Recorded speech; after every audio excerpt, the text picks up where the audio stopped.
Right, so I've just had a game-changing day. I'm so happy. I'm going around with just massive buzz. I ordered this manual focus ring online. I've been using a couple of cable ties, but the problem is that they only have the ends of the cable ties, so there's only two of them to grab, and often I've put my thumb round and couldn't get them, trying to manually focus.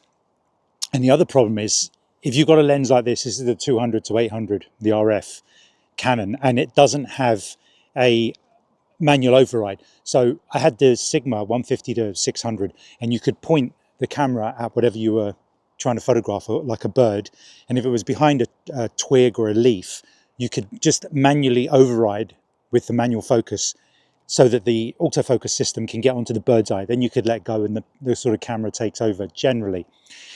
So I've been using that function for a while with the cable ties, and I kept looking at these rings thinking, now that bit there at the top is going to get on my nerves, that big chunky bit, but not so. Anyway, so I arrived today and it's just the grip is excellent everywhere. I can really find it easily with my thumb anywhere on the camera.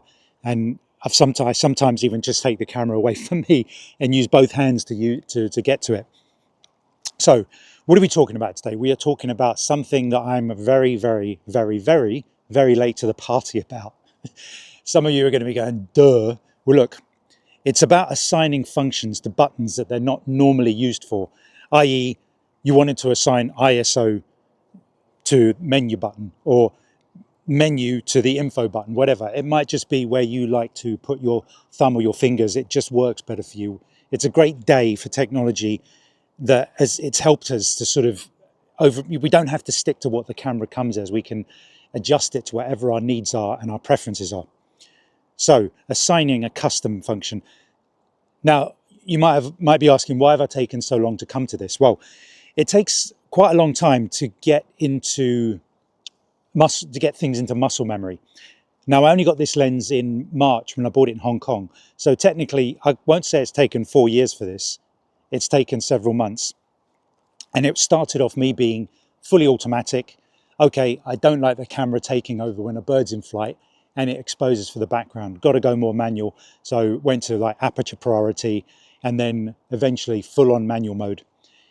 And then it got to the point where, okay, I'm flicking between birds in trees, birds in the water, by the riverside, in the sky, on a tree, but in the bright light, and adjusting all the different settings for that. So I started to learn how to program features into custom functions. So they stayed there. So if I knew I was working on 3 different settings, I could go custom function 1, 2, and 3. So 3 would be I'm just going to run it here. A 3 would be a bird in a tree. 2 would be a bird on a tree. And then you can go around that way. Sorry, sorry, runner. I thought I had this place to myself. And then birds flying, I just turned to another custom function. So anyway, open up the menu and go across. I haven't had lots of different cameras, especially Canon ones, so I don't know if the menu system is the same. But for the Canon R7, go to the camera with the little lines coming out the bottom, which is in the orangey brown area at the right hand side, and then press the Customise buttons, and then you've got Customise for camera photos, and on the right side for video. So for my sake here, I'm going to go manual video, but you can, if you're photo or video, choose which one you want.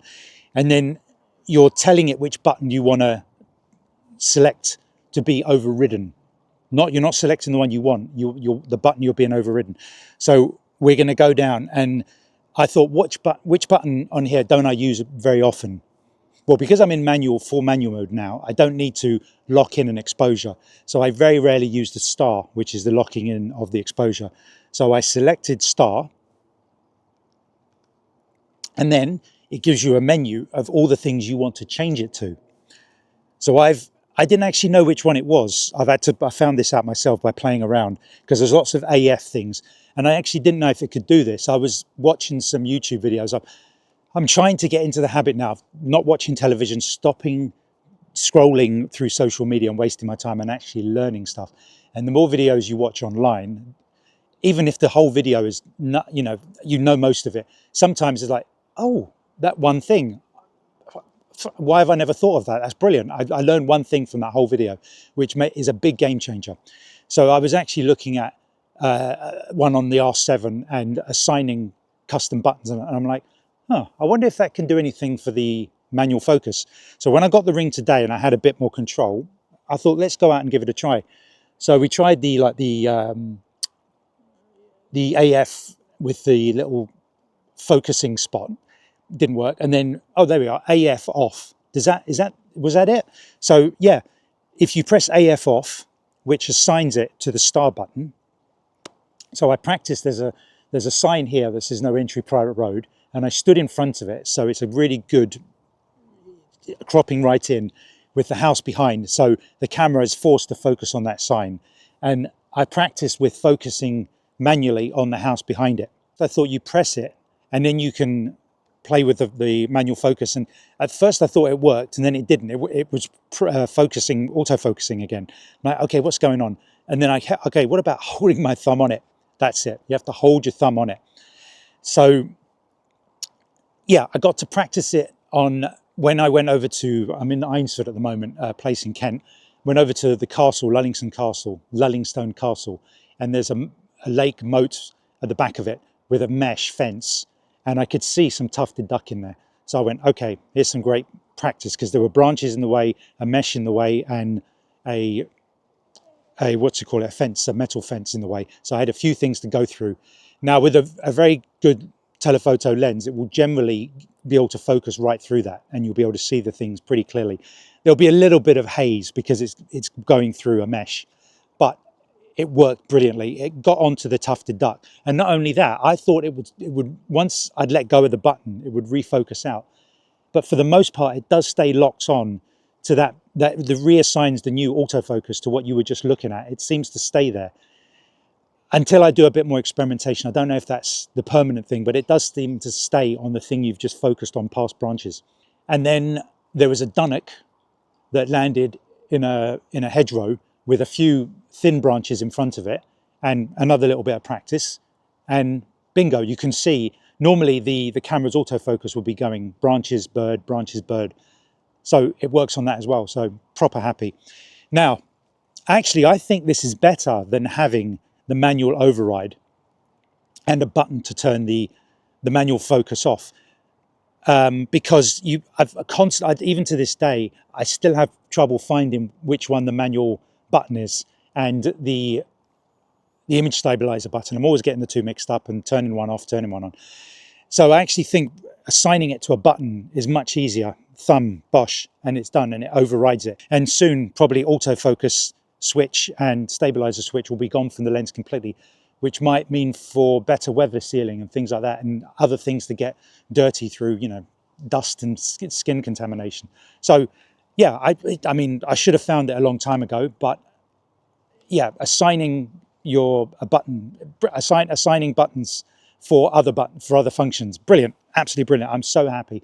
And I mean, I think when I went to Kuala Lumpur and Vietnam recently, there were times when I had to focus through branches and trees and I wasn't quick enough and I missed the bird. So I think that forced me to sit down and go, right, okay, let's start going through all the features of the camera and seeing what's in there that we're missing.